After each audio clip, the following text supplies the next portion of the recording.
তুই খারা এই কই যে জাবরাই ধরছি আমার দুইটা লাথি দিছে মানে জামাই বাড়ি শ্বশুর ডাকাতি করতে আসছে। দর্শক, গতকাল রাতে দুজন ডাকাতকে আটক করেছেন পটুয়াখালী সদর উপজেলার মাদারবুনিয়া ইউনিয়নের কুরালিয়া গ্রামের বাসিন্দারা। তবে এখানে আশ্চর্যের বিষয় হচ্ছে এই দুজন ডাকাতকে আটক করেছেন একজন মহিলা, তিনিই কিন্তু এই ডাকাতদেরকে ধরে রেখেছেন।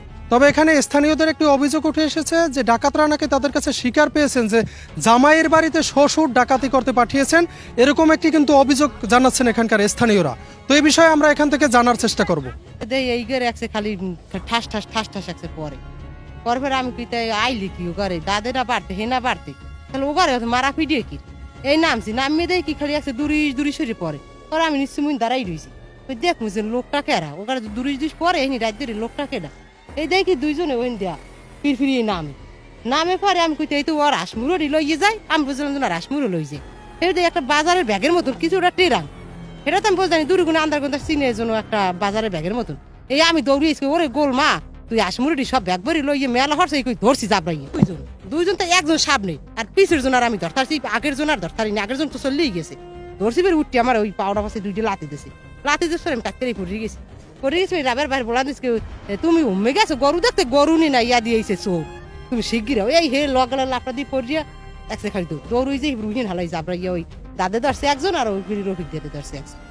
প্রথমে তো আমি দেখছি এই নিজে না আমি প্রথমে তো আমি ধরছি রাখ খাই নিয়েছি ঠিক আছে এই বের হারা গেছে এই বের হারা তো ওই ধরে যে চললো গিয়েছে বাড়ি লাতে দিয়ে ধাক্কা মারছে আলু খেতে চিত্তরাই পড়ছি বড় তো দেশ দৌ না হার তো গেলে ওরা তো গাঙ্গে পড়ছে টেরাং টোরাং লইয়া তো গাঙ্গে পড়ছে আর আমার জামাই তো হারে জয়াকছে খালি অন্য মাটি উঠে খালি জয়ের পাক্কা মারছে একটা থোত মতনা পেঁচাই খালি জয়ের পাক্কা মারে হয়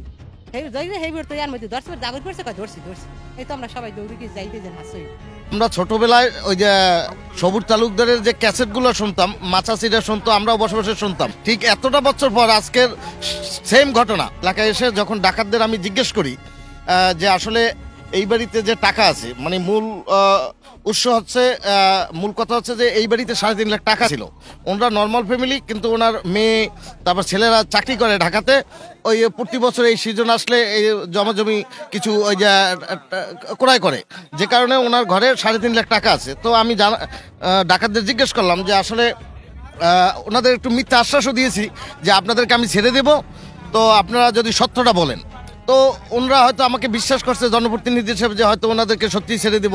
তা উনি আমার কাছে যেটা বলল যে ওনাদের সাথে আরও এক ভদ্রলোক আছে, উনি রাতে পালিয়ে যেতে সক্ষম হয়। সেই লোক হচ্ছে এই যে বাড়িতে ডাকাতি হয় সেই বাড়ির এক ছেলের শ্বশুর, তার মানে জামাই বাড়িতে, এবং বিয়ের ঘরে ডাকাতি করতে আসে, শ্বশুর ডাকাতি করতে আসে। 11টা কালে আমি তো ঘুম পড়ছি পর উনি কাল মাথায় কর্মর এই চোখ মিলে চাই দিয়েছে বাতি দুইটা কিরে এই হে গিরেছে হে ওছে ওর মুই খারাই গো এই তোরা কেরায় এই যে কইছি মোর রাহিতেন একটা খারা এই যে আপনার ওই আছে ওই হাতে যাই কি রান্দা এই দিতেছে বাড়ি তা বাড়ি দিয়ে ওই গেটিয়ে কাজ দিয়েছি এইবার পড়ছে মোর বাড়ি হাতটা চাই এইবার খাতা দিয়া এখন মোরে ফিরে খালি আছে খাই থামো তুই ওই মোর বউটা হনসা পুতুর বউ হনসে ভাই বউ হারা আবার দৌড়ে আইছে।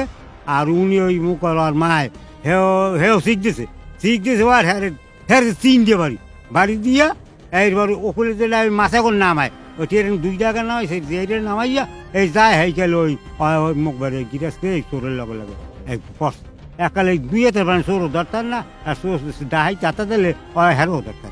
এই রুমের যে পড়ছে সামনে বাড়ি এনে ঠালাই এইজন দুইজন ধরিয়া ওইখান ভাইয়া ওই হালকা কেউ লাগতে কেউ মারে এই তারপর ওইখানে হাতে হাতে ধরিয়া আমরা ওই যে বাড়িতে হয়েছে এই ঘটনাটা ঘটছে ওই বাড়িতে ডাকাইতে আনার পর আমরা অনেক লোকজন এখানে দাঁড়াইছি, জড়া হয়েছি। রাত্রে প্রায় মানুষ ছিল প্রচুর, রাতে কয়শো প্রায় 1000 অনেক মানুষের মতো দেখা গেছে।